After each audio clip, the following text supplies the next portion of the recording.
Uno crece en países tan conservadores como lo son en gran medida los de América Latina y al ver por primera vez algo como los Sex Pistols le recorre uno un fresquito de satisfacción por la espalda. La irreverencia y pesimismo de todo lo que salía de sus bocas, el hartazgo drenado en sus gritos, golpes y la manera de vestir. Todo se convierte en una mezcla tan apasionante y seductora como lo puede ser cualquier cosa que tenga la palabrita prohibido en la adolescencia. Tendría yo 17 años cuando supe quién era Sid Vicious y cuando escuché por primera vez ese vive rápido, muere joven y deja un bonito cadáver. Pero, ¿por qué deja más impacto el miembro muerto de la banda? ¿Por qué atrae más? Uno podría irse por el argumento de que el hecho de ser joven para siempre en la imagen de la cultura popular tendría algo que ver, y usted estaría en lo correcto. La cuestión es que un icono antisistema seduce muy fácilmente a un adolescente que está furioso contra la vida que no entiende, donde quiere y necesita llevar la contraria a todo. Personajes como Sid Vicious se perciben como una descarga desnuda pura de protesta. ¿Y qué mayor protesta contra el sistema que morirse tan joven y regalar un misticismo tan rico a la mente de un adolescente que va a idolatrar al ícono en preguntas de futuros hipotéticos? Ahora, ¿qué pasa cuando uno es más viejo que sus ídolos? Lo primero es que uno adquiere más sentido del ridículo, es inevitable. Y sobre todo uno se vuelve más crítico, empieza a sentir pena por varios de sus gustos pasados, especialmente sus admiraciones. Se llena de porqués y pocas respuestas, se frustra. Puede llevarlo a la conclusión, totalmente entendible, de que personajes como Sid Vicious no eran más que niños perdidos en el mundo con muy malos padres y una necesidad de refugio que intentaron satisfacer con música y drogas. Traiga a Sid Vicious de la tumba y hable con él sobre su vida.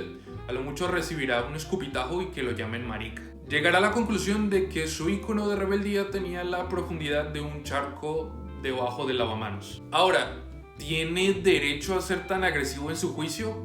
Por lo menos yo no. Sin embargo, esto no me detuvo de llenar de patetismo y pena ajena la imagen de Sid Vicious en mi mente.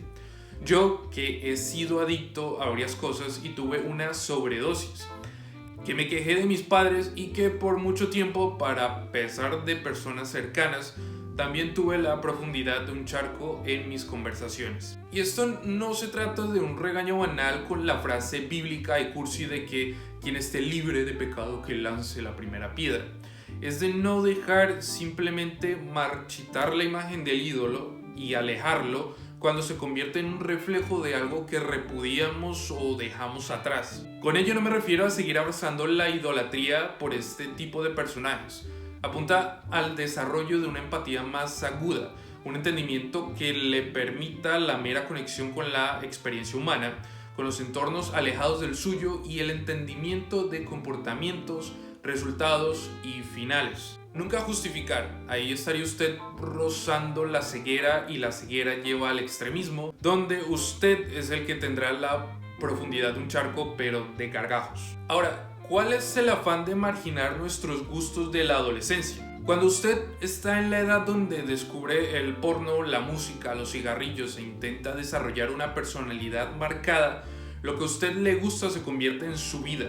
Lo defiende como un patriota a su país y el que decida tocarlo con un poquito de desdén se convierte en su enemigo. Lo que pasa es que ese patriotismo envejece como la leche. En determinado momento usted se volverá sediento de aprobación adulta, de hacer saber que usted es un adulto o que está en el proceso de ese cambio. ¿Qué muestra mejor dicho cambio que dejar atrás todo aquello que le relacione con el muchachito hablador que se creía antisistema por adorar a un adicto a la heroína que no sabía tocar el bajo? Eventualmente, usted abraza su yo del pasado y conserva los gustos que hagan falta con una perspectiva más enriquecedora. Se da cuenta de que le faltaba lo que mencioné antes: personalidad. Todos los ídolos se caen. Usted se tiene que casar con la idea de que cada ídolo al que le construyó una estatua en su cabeza se va a caer y convertir en escombro. Las imágenes divinas están malditas, lo condenan a usted y a su juicio. Y Hay cosas que son aceptables dependiendo de la edad. A un niño de 2 años usted le perdona que se orine encima. Es más, lo abraza, lo limpia y le dice que todo va a estar bien. Pero a su vecino de 34 años que llega a su casa con los pantalones llenos de mierda lo va a sacar a patadas. Y si puede, se cambia de barrio. A la ingenuidad de la juventud se le permite defender a capa y espada a sus ídolos.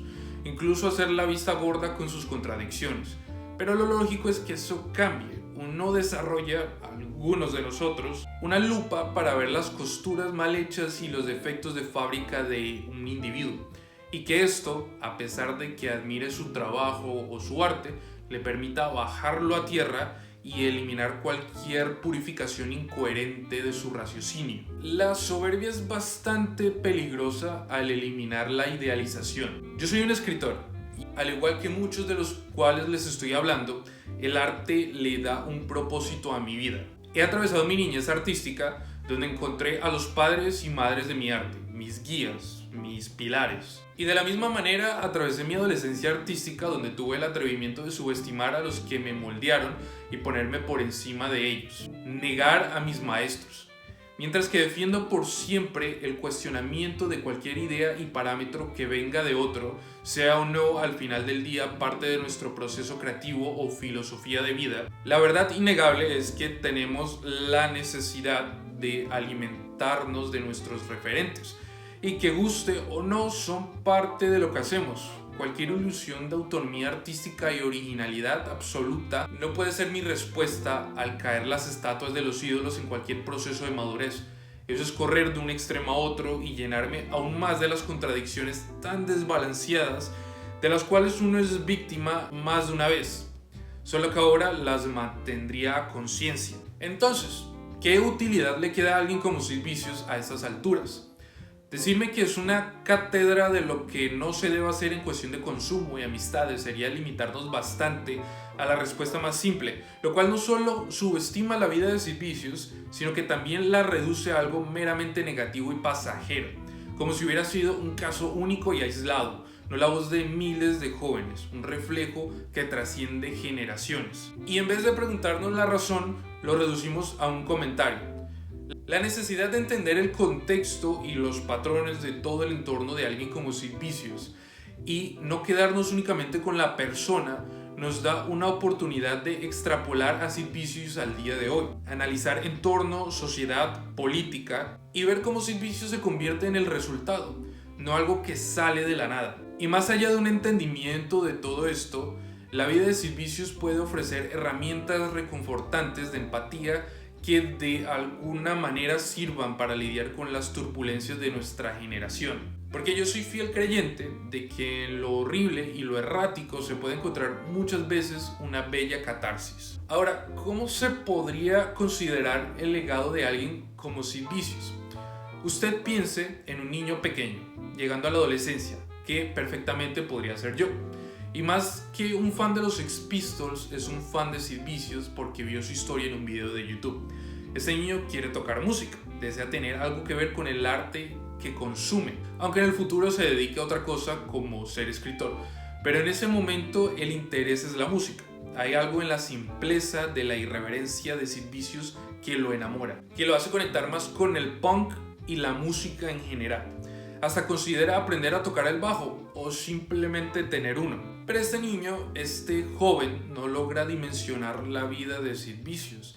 Hay un muro de ignorancia involuntaria y su poca, por suerte, cercanía con la muerte y el espiral de tragedias que conlleva una adicción o vivir siquiera cerca de una, que le impide tener una imagen más completa del significado de la manera en cómo una vida termina de determinada manera y por qué ocurre así. Pues el niño crece. Aquella historia de Sid Vicious se fermenta con el pasar de los años. Y entre más vive el niño que ya no es niño, cada detalle que él sabe de la vida de Sid Vicious coge más significado. Ahora, digamos, esta persona puede encarar la heroína de repente.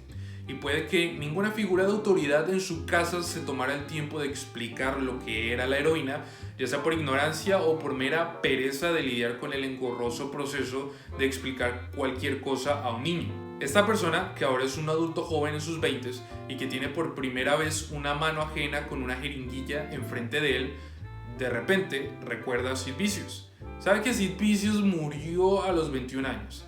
Sabe que es más viejo de lo que Sid Vicious llegó a ser. Sabe que fue lo que lo mató. Y a pesar de no saber mucho de la heroína y de jeringuillas, sabe que nada de esto le da un buen presentimiento porque un músico que admira está muerto por abusar de esto que está en la jeringuilla. Y si Sid Vicious sucumbió, nada impide que le pase lo mismo a él. Así que simplemente rechaza la oferta. Sigue escuchando a los Sex Pistols con nostalgia y como elemento catalizador. A veces se acuerda de Sid Vicious, abraza su imagen con empatía. Sid Vicious, directa o indirectamente, lo salvó de la heroína, de la idealización de antihéroes de la vida. Y ahora se queda con el arte. Y sin idolatría cristiana, Sid Vicious se ha convertido en una especie de Jesucristo. Uno errático, ignorante, imbécil. Él lo sabe, lo entiende y lo conserva. Bueno, ese ha sido el video ensayo del día de hoy. Si me notan que se me ha desviado mucho la mirada hacia un ladito es porque tengo el ensayo, lo estoy leyendo. No me da el tiempo ni la energía, honestamente, de aprendérmelo de memoria. Sin embargo, me sé varias partes, pero quería explicarme con detalle y explicar cada parte que se entendiese bien. Entonces prefiero leerlo y prefiero que la mirada se me desvíe un poco a la izquierda. Si vieron el video por completo, les agradezco mucho.